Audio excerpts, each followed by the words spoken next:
Hello दोस्तों, नमस्कार। शिव शिव। दोस्तों, मैं आज एक गुरु और चेला की कहानी आप लोगों को सुनाने जा रहा हूँ। अगर पसंद आएगा तो कमेंट में ज़रूर बताइएगा। दोस्तों, गुरु और चेला रहते थे, दोनों अलग अलग जो है अपनी भक्ति करते थे। ये बहुत दिन के बाद जब चेला को ज्ञान हो गया कुछ, तो चेला ने गुरु जी के पास आया।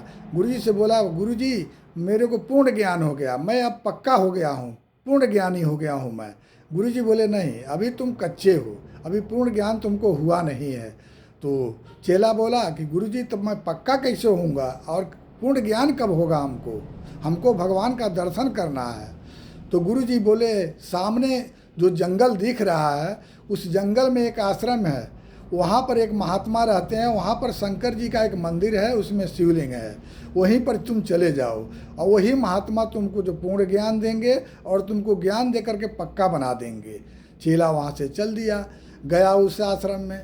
देखा महात्मा जो उस आश्रम में थे, तो उस मंदिर में जो शिवलिंग था उसी तरफ पैर करके अपने सोए हुए थे। अब चेला देखा कि सोचा, अरे ये क्या ज्ञान देंगे हमको, ये तो खुद अज्ञानी है, ये तो शिवलिंग के तरफ अपना पैर करके सोए हुए हैं, तो खुद अज्ञानी है, हमको क्या ज्ञान देंगे? देख करके चेला वहाँ से जाने लगा। तब तक महात्मा उठ के बैठ गए। जब महात्मा उठ के बैठे तो देखे चेला जा रहा है, तो बुलाए चेला को, बोले सुनो इधर आओ। जब चेला फिर लौट के आया तो बोले, तुम क्यों चले जा रहे हो, किस लिए आए थे? तो चेला बोला, गुरु मैं आपसे ज्ञान लेने आया था, लेकिन आपको मैं देखा कि खुद अज्ञानी है, शिवलिंग की तरफ अपना पैर रख करके सोए हैं, तो आप हमको क्या ज्ञान देंगे? तो गुरु जी बोले, तुमको क्या चाहिए, कौन सी ज्ञान चाहिए, कहाँ पर भगवान नहीं है? बता दो हमको कि कहाँ पर भगवान नहीं है, हर जगह भगवान है। तो चेला बोला, ठीक है गुरु जी, हमको ज्ञान दीजिए, हमको भगवान का दर्शन करना है और हमको ज्ञान दे करके पक्का बना दीजिए। तब गुरु जी बोले, देखो चेला, जब तुम हर प्राणी हर जीव में भगवान को देखने लगोगे, उसी समय तुम पक्का हो जाओगे और तुमको तभी तुमको भगवान का दर्शन होगा।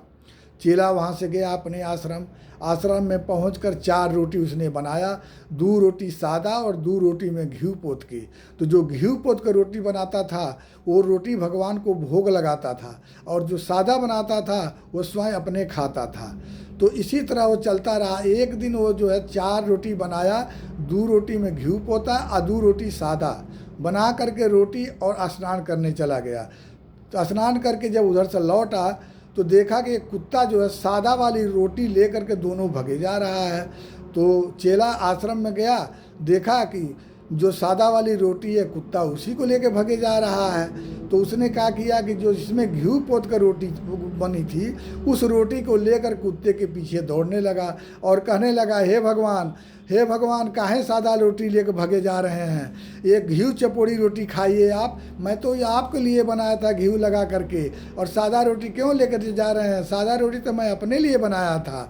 यही बात कहते कहते कुत्ते के पीछे दौड़ते चला जा रहा था। तब भगवान देखे कि ये चेला को जो है अब जो है हर जीव में हर प्राणी में भगवान नज़र आ रहे हैं।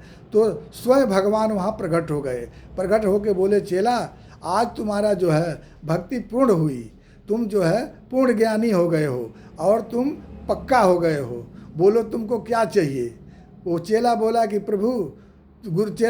प्रभु मैं आपका धन्यवाद करता हूँ, आप हमको दर्शन दिए, आपके दर्शन की अभिलाषा हमको थी, इसलिए जो है आपका दर्शन हो गया, हमको कुछ नहीं चाहिए। उसी समय भगवान उसको स्वर्ग भेज दिए। जा कर के स्वर्ग में वो ऐशो आराम से रहने लगा, स्वर्ग में ऐशो आराम से रहने लगा। दोस्तों, ये कहानी कैसी लगी इसको कमेंट में ज़रूर बताइएगा। धन्यवाद। शिव शिव।